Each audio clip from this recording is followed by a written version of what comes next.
Demystifying the E3 error in your washing machine. Hello everyone! In today's discussion, we're going to delve into a common issue you may encounter with your washing machine, the E3 error code.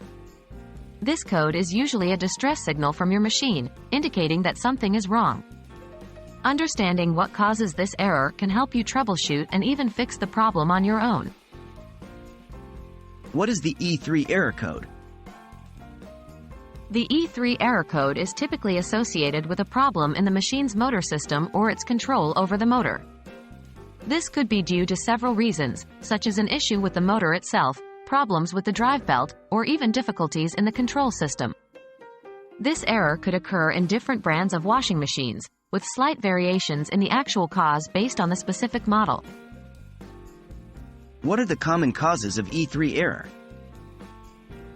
There are several common causes for the E3 error in a washing machine. 1. Motor issue. This is usually the primary cause of the E3 error. The motor could be overheating, or there might be a mechanical problem preventing it from operating correctly. 2. Faulty drive belt. The drive belt could be worn out or might have slipped off its track, resulting in the E3 error. 3. Control system malfunction. The machine's control system, which governs the motor's operation, could be malfunctioning, leading to this error. 4. Sensor problems. Sometimes, the problem might be due to a faulty sensor, which incorrectly signals an issue where there isn't one. 5. Power supply issues.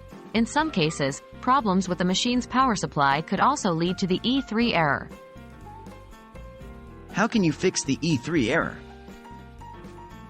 After identifying the possible cause, the next step is to attempt a fix. Here are some general steps you can take. 1. Check the motor.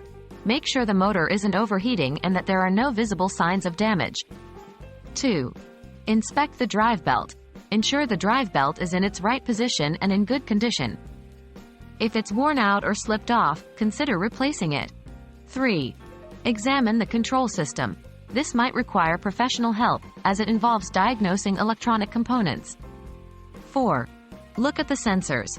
If possible, check the machine's sensors to ensure they are functioning correctly. 5. Assess the power supply. Ensure your machine is getting the appropriate voltage and that there are no electrical supply issues. Remember, if you're not comfortable performing these steps yourself, it's always a good idea to call in a professional. We hope this discussion has helped you understand the E3 error in your washing machine and its common causes. While some troubleshooting can be done at home, remember that safety comes first. If you're in doubt, always call a professional to avoid any unnecessary risks. Thanks for watching, and happy washing!